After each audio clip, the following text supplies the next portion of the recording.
Posibleng local player ang nasa likod sa panghahack sa website ng Kamara kahapon.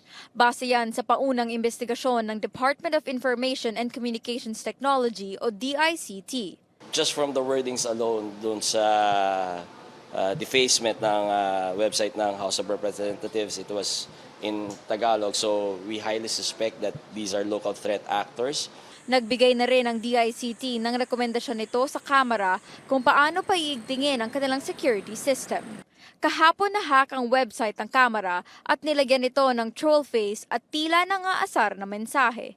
Nagpakilala pa ang hackers bilang Three Musketeers. Wala pang nakikitang malinaw na motibo kaugnay nito, pero maaaring nakikisakay lang daw ang hackers sa kabi-kabilang insidente. Sa ngayon, ang tiyak pa lang ay nagkaroon ng defacement o pambababoy sa website ng Kamara.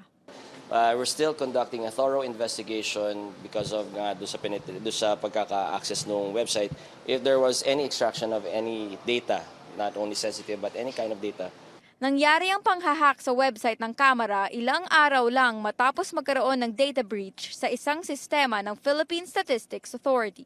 Kasama ang hacking sa PSA at PhilHealth sa mahigit 3,000 report ng cyber attacks mula Enero hanggang ngayon. Mas mababa ito sa 5,700 na insidente noong 2022.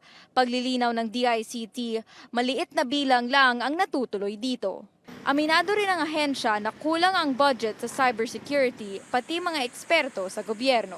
We have a few talents. We also have volunteers from the private sector.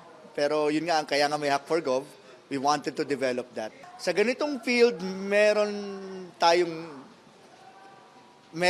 flight ng mga talents, especially to Singapore. Karaniwang rason sa pagpili nila sa pribadong sektor o abroad ang mas mataas na sahod. Kaya sa pamamagitan ng Hack4Gov competition, hinihikayat ang kabataan na maging maalam sa cybersecurity at tumulong sa gobyerno. Hacking is not a negative term kasi meron tayong ethical hacking. They think like a hacker, they act like a hacker with the objective of trying to find what are the vulnerabilities. Kabilang ang graduating computer science students na sina Carl John at Carl Kevin Galvan sa mga lumahok sa Hack4Gov 2. Para sa kanila, mahalaga ang ganitong mga kompetisyon para mahasa ang kanilang kakayahan sa cybersecurity dahil balak nilang magserbisyo sa bayan balang araw. Katulad nung nangyari sa issue sa PhilHealth, kailangan talaga ng Pilipinas ng ethical hacker na magagaling para ma-prevent yung mga possible na weakness ng isang website. Kailangan po talaga ng mga cybersecurity professionals po rito sa bansa.